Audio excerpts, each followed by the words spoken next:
Hello friends, आपका स्वागत है सिविलियन क्लासेस में। तो हम बात कर रहे थे इरिगेशन इंजीनियरिंग के बारे में। तो प्यारे बच्चों, इरिगेशन इंजीनियरिंग में हम लोग यूनिट नंबर 6 पढ़ रहे थे। ये आपका लास्ट लेक्चर है यूनिट नंबर 6 का। इसके पहले हम लोग बहुत सारे चीजों पे बातें कर चुके हैं, जैसे बांद्रा के बारे में बात कर चुके थे, परकुलेशन टैंक के बारे में बात कर चुके थे। इसका लास्ट टॉपिक था लिफ्ट इरिगेशन, उसके बारे में भी पिछले क्लास में हम लोग बात किए थे। ठीक है ना, थोड़ा बहुत जो है इसमें हम बात करेंगे, जो कि आपका लास्ट लेक्चर हो जाएगा, है ना, यूनिट नंबर 6 का। तो प्यारे बच्चों, हम लोग पढ़ेंगे components of lift irrigation. Lift irrigation जब आप बनाने जाइएगा, कंस्ट्रक्ट करने जाइएगा, तो कौन कौन सा कंपोनेंट, कौन कौन सा पार्ट आप लगाइएगा, ठीक है ना, कंस्ट्रक्ट कीजिए। चलिए प्यारे बच्चों, हम लोग बात करेंगे कंपोनेंट्स और पार्ट्स ऑफ लिफ्ट इरिगेशन। देखिए प्यारे बच्चों, आपको पता होगा कि लिफ्ट इरिगेशन जो था वो लोअर लेवल से हायर लेवल तक पानी पहुंचाता था। लोअर लेवल से हायर लेवल तक पानी पहुंचाता था।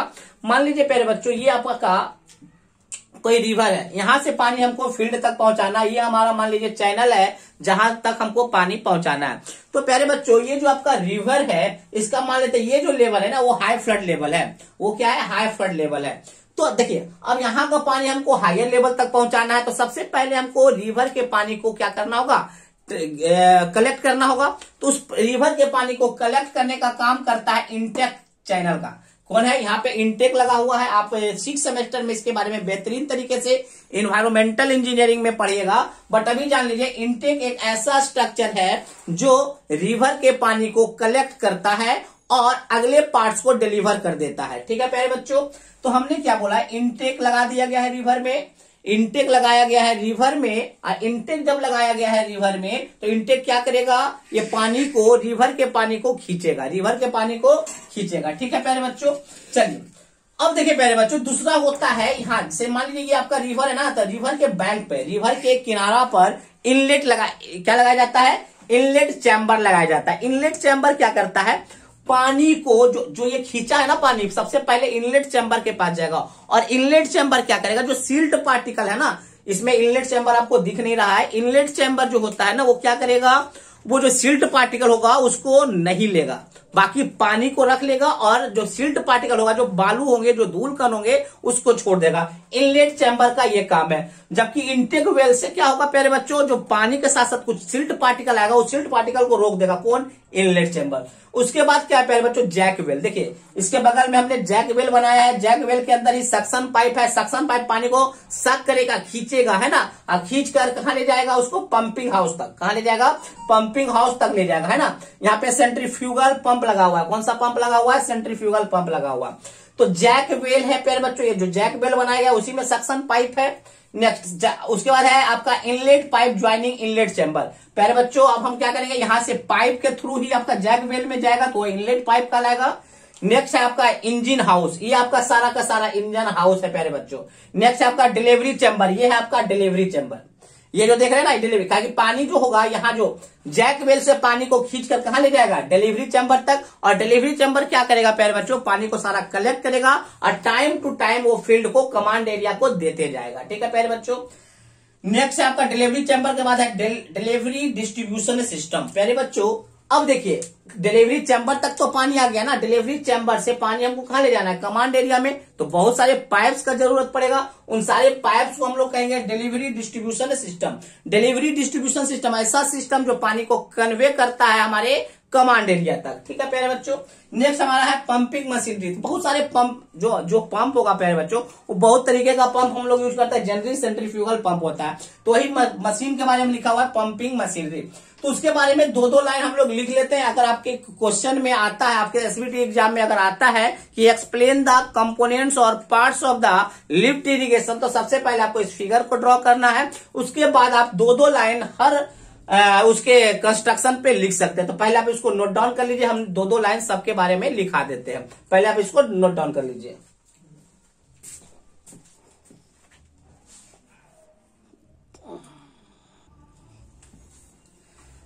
चलिए प्यारे बच्चों, 2-2 लाइन सारे स्ट्रक्चर पे हम लोग देख लेते हैं। जितने भी कंपोनेंट्स है उसके बारे में 2-2 लाइन देखते हैं ना। देखिए प्यारे बच्चों, इनटेक चैनल सबसे पहला क्या है, इनटेक चैनल। इनटेक चैनल हमने क्या बोला था, इनटेक चैनल एक ऐसा स्ट्रक्चर है जो क्या करता है, रिवर के पानी को कलेक्ट करता है, खींचता है ना। तो देखिए प्यारे बच्चों, हमने क्या लिखा है इनटेक चैनल के बारे में, intake channel is a structure, intake channel एक स्ट्रक्चर है, is design for collect the water from water source. प्यारे बच्चों, इसका डिजाइन किया जाता है किस लिए, कलेक्ट करने के लिए। क्या कलेक्ट करने के लिए, वाटर को कलेक्ट करने के लिए। कहां से, तो वाटर सोर्स, जैसे कि रिवर और स्ट्रीम ईटीसी। तो हमने क्या बोला, वो इनटेक चैनल एक ऐसा स्ट्रक्चर है जो वाटर को कलेक्ट करने के लिए डिजाइन किया जाता है वाटर सोर्स से, ठीक है ना। चलिए अब हम देखेंगे इनलेट चेंबर। प्यारे बच्चों, इनलेट चेंबर क्या है, इनलेट चेंबर क्या करता है, सबसे पहले तो पानी कौन कलेक्ट किया, इनटेक चैनल। इनटेक चैनल पानी देगा किसको, इनलेट चेंबर को। इनलेट चेंबर में क्या होता है प्यारे बच्चों, अगर कोई सिल्ट पार्टिकल है, कोई डेब्रिस, डेब्रिस का मतलब कोई टुकड़ा है, धूल कण है, तो उसको रोक देगा, प्रिवेंट कर देगा, आगे जाने, फर्दर आगे जाने नहीं देगा, ठीक है प्यारे बच्चों। चलिए तो हम देखते हैं इसके बारे में हमने क्या लिखा, this is a generally circular और रेक्टेंगुलर चैम्बर।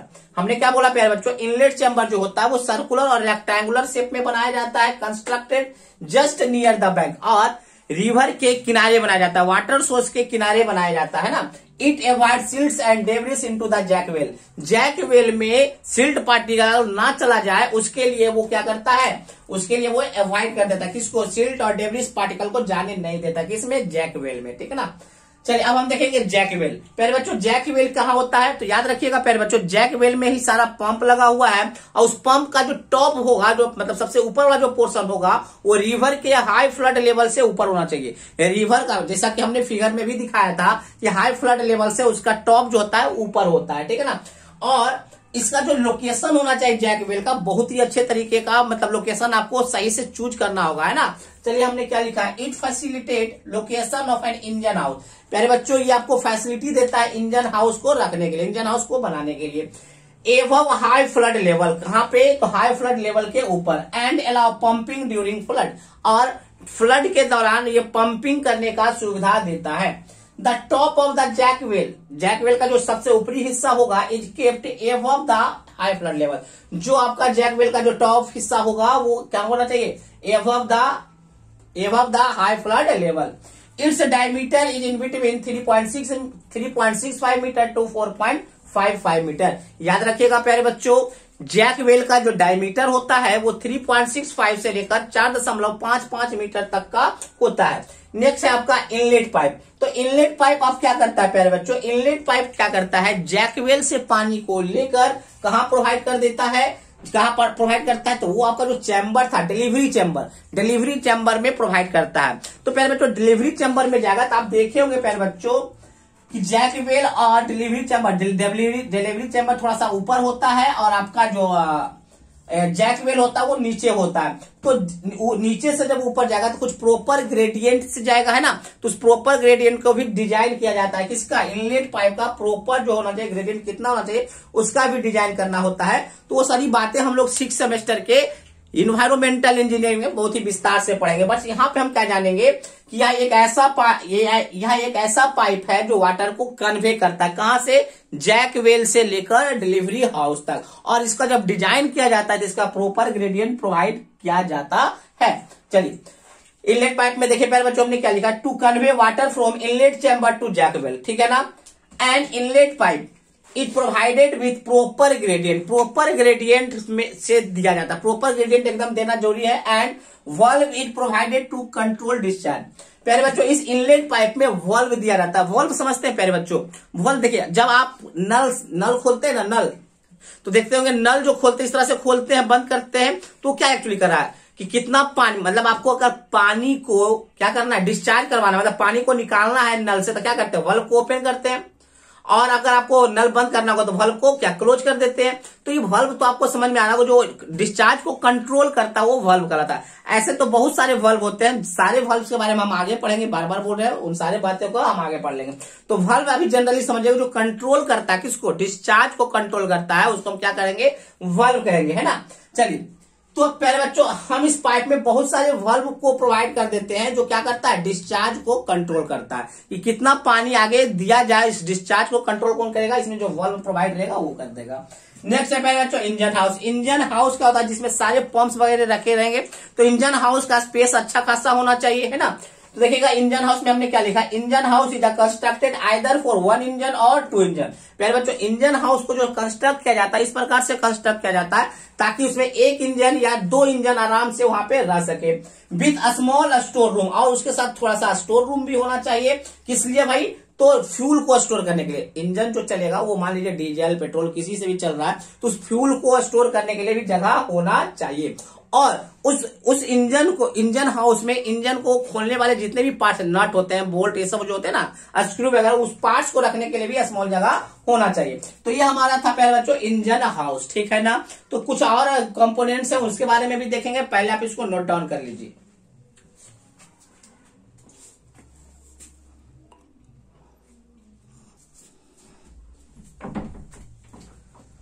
तो पहले बच्चों कुछ और कंपोनेंट्स के बारे में हम लोग देखेंगे, जिसमें है डिलीवरी चैम्बर। डिलीवरी चैम्बर क्या करता है, पहले बच्चों हमने फिगर बनाया था यहाँ पे डिलीवरी चैम्बर का। डिलीवरी चैम्बर क्या करता है, पानी को स्टोर करता है और टाइम टू टाइम जो हमारा इरिगेशन फील्ड है उसको पानी प्रोवाइड करता है through the water distribution system. Water distribution system का मतलब बहुत सारे पाइप का कनेक्शन है, उसके थ्रू पानी को कहां पहुंचा दिया जाता है, खेत तक पहुंचा दिया जाता है। और डिलीवरी चैम्बर का मेनली काम क्या है, पानी को स्टोर करना और टाइम टू टाइम पानी को डिस्चार्ज कर देना, किसके थ्रू, वाटर डिस्ट्रीब्यूशन सिस्टम के थ्रू। तो देखिए हमने क्या लिखा, delivery chamber is a structure. Delivery chamber क्या, एक ऐसा स्ट्रक्चर है to design for store the water, जो वाटर को स्टोर करने के लिए डिजाइन किया जाता है। And time to time it convey the water, और टाइम टू टाइम ये वाटर को कन्वे करवाता है into the agricultural command area. Agricultural command area कर दीजिएगा, agricultural command area through the water distribution system. Water distribution system का मतलब है बहुत सारे पाइप्स का कनेक्शन होता है उसके थ्रू, है ना। डायमेंशन ऑफ डिलीवरी चैम्बर, जो डिलीवरी चैम्बर का जो आपका डायमेंशन होता है वो होता है 3 metre into 1.5 metre into 1 metre. बात समझ में आया, रेक्टेंगुलर चैनल होता है। वाटर, अब हम देखेंगे वाटर डिस्ट्रीब्यूशन सिस्टम। तो पहले बच्चों वाटर डिस्ट्रीब्यूशन सिस्टम हमने क्या बोला था, बहुत सारे पाइप का कनेक्शन होता है जिसके थ्रू पानी कन्वे होता है, कहां, डिलीवरी चैम्बर से खेत तक, है ना। तो water distribution system is a system of number of connected pipe. Water distribution system एक ऐसा सिस्टम है जिसमें बहुत सारे पाइप्स का कनेक्शन होता है, जो क्या करता है, विच कन्वे द वाटर, जो पानी को कन्वे करता है from delivery chamber to commanded area.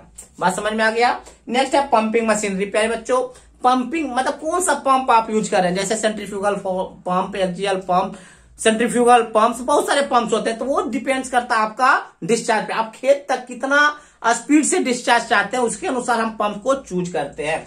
The design of pump should be according to discharge to be made. प्यारे बच्चों जो डिजाइन करते हैं पंप का वो डिपेंड करता है डिस्चार्ज के ऊपर। तो ये थे आपके सारे कंपोनेंट्स और सारे पार्ट्स लिफ्ट इरिगेशन का। अब हम थोड़ा सा और देखेंगे, डिजाइन थोड़ा सा देखेंगे।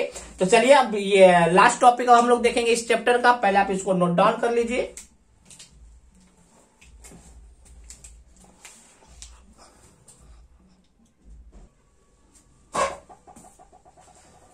चलिए मेरे बच्चों, जब आप लिफ्ट इरिगेशन बनाने जाते हैं, कंस्ट्रक्ट करने जाते हैं, तो इरिगेशन डिपार्टमेंट से कुछ डिजाइन, कुछ स्पेसिफिकेशन दिया हुआ है, उन डिजाइन और स्पेसिफिकेशन को आपको फॉलो करना है। देखेंगे कौन कौन सा स्पेसिफिक, बहुत सारा स्पेसिफिकेशन है, पहले उसमें से कुछ इंपॉर्टेंट स्पेसिफिकेशन हम आपको लिख कर दिए है ना। तो for the design of the large lift irrigation scheme, अगर आपका जो डिजाइन है लार्ज लिफ्ट इरिगेशन स्कीम का है तो आपको ऐसा फॉलो करना होना चाहिए, है ना। पहला है आपका source of water supply should be such that having water through out the year with sufficient quantity of water. प्यारे बच्चों जिस सोर्स से हम पानी को कन्वे करेंगे, कलेक्ट करेंगे, उस सोर्स का पानी थ्रू आउट द ईयर रहना चाहिए, पानी सालों भर उसमें रहना चाहिए और सफिशिएंट अमाउंट में पानी रहना चाहिए। पहला source of water supply should be such that, source of water supply ऐसा होना चाहिए जिसके बाद having water through out the year with sufficient quantity of water, Next, suitable site for the construction of intake well. intake well बनाने के लिए जो आप साइट चुने वो एकदम sufficient होना चाहिए, suitable होना चाहिए। Next, necessary arrangement should be made to prevent the entry of floating matter and silt into the well. प्यारे बच्चों silt particle या कोई floating matter, जिसे कभी कभी देखते होंगे कि कपड़ा वगैरह होता है, लकड़ी वगैरह होता है, ग्लास वगैरह होता है, ये सब तैरते रहता है फ्लोटिंग मैटर, वो सब आपके वेल में, जैक वेल में एंट्री ना कर जाए, उसको प्रिवेंट करने के लिए आपको बहुत सारा अरेंजमेंट करना होगा। Next, the diameter of the inlet pipe should be sufficiently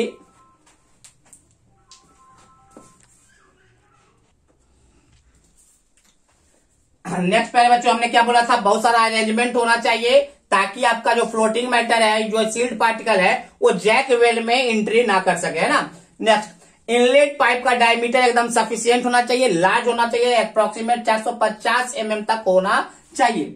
और क्यों होना चाहिए इनलेट पाइप का ज्यादा डायमीटर भाई, तो चॉकिंग होने के लिए। चॉकिंग का मतलब सिल्ट पार्टिकल अगर मान लीजिए एंट्री कर जाता है तो जाम कर देगा, तो चॉकिंग प्रॉब्लम ना हो जाए पाइप में। चॉकिंग मतलब वो जाम वाला प्रॉब्लम पाइप में ना हो जाए, उसके कारण क्या करना चाहिए, डायमीटर बढ़ा देना चाहिए, है ना। Next, the type of pipe is required thickness. प्यारे बच्चों जो आप पाइप यूज कर रहे थे डिस्ट्रीब्यूशन सिस्टम में, उसका जो थिकनेस होना चाहिए वो सफिशियंट होना चाहिए, ज्यादा होना चाहिए। क्यों, थिकनेस अगर ज्यादा नहीं होगा प्यारे बच्चों, तो जो पानी जाएगा तो बहुत सारा प्रेशर से जाएगा, तो प्रेशर के थ्रू आपका पाइप फट ना जाए, उसके लिए आपका थिकनेस ज्यादा होना चाहिए।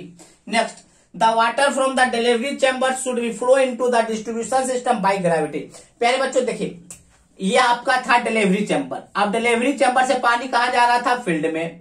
तो प्यारे बच्चों याद रखिएगा, जो आपका डिलीवरी चैम्बर होना चाहिए वो हायर लेवल पे होना चाहिए, ताकि जो फील्ड में पानी जाए वो ग्रेविटी के मदद से चला जाए। इस तरह से आपको डिलीवरी चैम्बर को बनाना है, जो एकदम हायर लेवल पे हो, ताकि जो पानी है ना वो ग्रेविटी के थ्रू आपका फील्ड में पहुंच जाए। पहले तो प्यारे बच्चों ग्राउंड से गया पानी कहाँ, आपका डिलीवरी चैम्बर। डिलीवरी चैम्बर से जो पानी जाएगा फील्ड में वो कहाँ कैसे जाए, ग्रेविटी के मदद से, याद रखिएगा। तो यही बात लिखा हुआ, the water from the delivery chamber should flow into the distribution system. Delivery chamber से जो डिस्ट्रीब्यूशन सिस्टम में जो पानी फ्लो करे वो कैसे करे, by the gravity. Next, proper arrangement of a sluice and reflex valve is to provide. पहले बच्चों हमने बोला था बहुत सारे वाल्व लगा देते हैं, जिसमें रिफ्लेक्स वाल्व होता है, स्लूस वाल्व होता है, जो क्या करता है, to provide the regulate the discharge, जो डिस्चार्ज को रेगुलेट करता है। तो प्यारे बच्चों हमने क्या बोला, प्रॉपर नंबर ऑफ वाल्व लगा दीजिएगा ताकि आपका डिस्चार्ज को आसानी से कंट्रोल कर सके। तो ये हमारा था प्यारे बच्चों standard design and specification by the irrigation department. तो प्यारे बच्चों इस तरह से आपका यूनिट नंबर 6 पूरी तरीके से समाप्त हो चुका है। तो यूनिट नंबर 6 आपका पूरी तरीके से प्यारे बच्चों समाप्त हो गया है, ठीक है ना। तो आज के लिए बस इतना ही, थैंक यू, नोट डाउन कर लीजिए।